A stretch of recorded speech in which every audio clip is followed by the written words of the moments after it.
જય શ્રી કૃષ્ણ ગાઈસ। આજે આપણે જો સંભાર બનાવશું। સંભાર માટેનો આપણે મસાલો તૈયાર કર્યો છે। જો પેલા છે ગાજર, ડુંગળી, કાચી કેરી ન હોય તો આપણે આંબલી પણ લઈ શકીએ। મરચાં છે, ગુવાર છે 2-3 અને 2 સરગવાની સિંગ છે, ટામેટા છે અને 2 રીંગણ છે અને 1 બટેટું અને આ મરી મસાલો છે અને આ છે ઈ લીમડાના પાન અને આદુ છે અને આ દાળ છે એને આપણે બાફી એમાં મીઠું અને ગોળ નાખી અને બાફી લીધી છે। આમાં આપણે તેલ મૂક્યું છે। હવે તેલને આપણે જો તેલ આવી જાય એટલે એની અંદર આપણે સંભારનો પહેલાં વઘાર કરશું।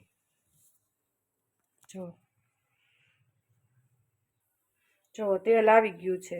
હવે એની અંદર આપણે 2 દાણા રાઈના નાખશું। થોડીક રાઈ વધારે નાખશું કારણ કે સંભારમાં રાઈનો વઘાર સારો લાગે છે। અને આપણે ખડા મસાલા લીધા છે, એમાં આપણે મરચું ને એવું છે જો તમાલપત્ર, મરચું, મેથી એ બધું નાખી અને 2 દાણા લીમડાના નાખશું અને આદુ નાખી દઈશું। પછી હળદર નાખશું અને સંભારનો વઘાર છે એટલે આપણે વઘારમાં જ ચટણી એડ કરી દઈશું। ચટણી એડ કરીને આપણે આ ટમેટા એડ કરીશું।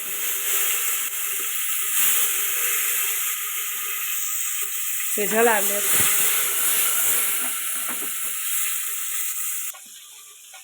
જો એની અંદર હવે આપણે ડુંગળી નાખી દઈશું। ડુંગળી, આ ગાજર, આ કાચી કેરી, આ 1 મરચું લીધું છે એ અને આ ગુવાર, આને બધાને આપણે એડ કરી દઈશું। મોટું મોટું જ રાખવાનું બધી વસ્તુ, પછી આપણે એને બ્લેન્ડર ફેરવશું એટલે। અને આ 1 બટેટું લીધું છે એ પણ આપણે એડ કરી દઈશું। બટેટાને 1 રીંગણું નાખશું। બધી વસ્તુ મોટી મોટી નાખશું પછી આપણે એને બ્લેન્ડર ફેરવી દઈશું। સરસ ક્રશ થઈ જશે જો આવી રીતે। 1 થી 1.5 જેટલું રીંગણ નાખવાનું।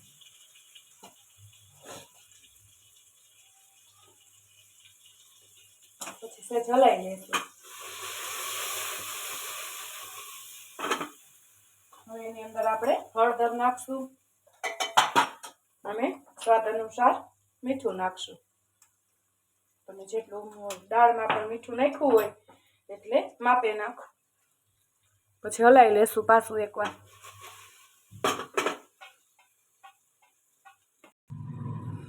જો હવે આપણે હલાવીને સરસ તૈયાર કર્યું છે। જો હવે એની અંદર આપણે આ બફાય બધી વસ્તુ એટલા માટે આપણે 2 ગ્લાસ જેટલું પાણી નાખી દઈશું। જો 2 ગ્લાસ જેટલું પાણી નાખી અને આ સંભારને આપણે સરસ ચડવા દઈશું। મરચું ને એવું અમારે ન ખાય, એ તીખું વધારે થઈ જાય એટલા માટે આપણે એને કાઢી લેશું પહેલા। હવે આની અંદર આપણે આ સરગવો છે એને એડ કરશું। પછી આપણે સરગવાને કાઢી લેશું, નહીતર આપણે અલગથી પણ સરગવાને ગરમ કરી શકીએ।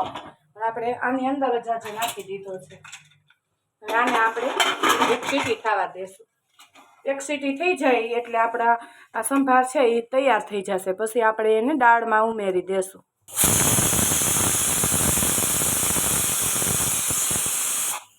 જો હવે આવડ્યા 1 સીટી થઈ ગઈ છે। હવે ગેસ બંધ કરી અને આપણે આને અંદર ચડવા દઈશું એટલે સરસ મજાનું થઈ જશે। પછી આપણે એને ખોલીને એકવાર જોઈ જોઈશું।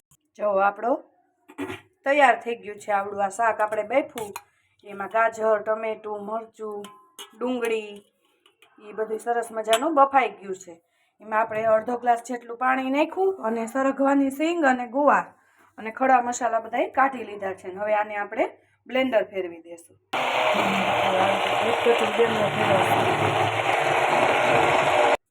જો આપણો સાંભારનો મસાલો તૈયાર થઈ ગયો છે। જો ડુંગળી ને બધું સરસ મજાનું તૈયાર થઈ ગયું છે। જો આને આપણે આવી રીતે ગ્રેવી કરીને નાખીએ એટલે સરસ મજાનું, કોઈને ન ભાવતું હોય તો એ પણ શાક ખાઈ શકીએ।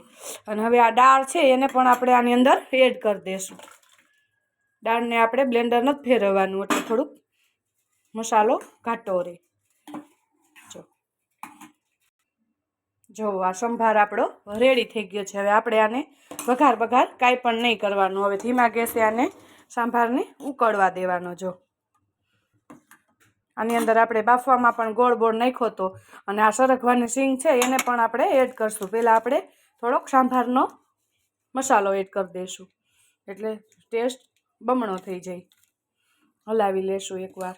સંભાર મસાલો નાખ્યો એટલે હલાવી લેશું. જો આપણો સંભાર ઉકળે છે સરસ મજાનો. હવે ગેસ બંધ કરી આપણે નીચે લઈ લેશું પહેલાં. જો આપણો સંભાર તૈયાર થઈ ગયો છે. હવે એની અંદર આપણે આ સરગવાની સિંગ, ગુવારની સિંગ અને કોથમરી એડ કરી દઈશું. બધું જ એડ કરી દઈશું આપણે.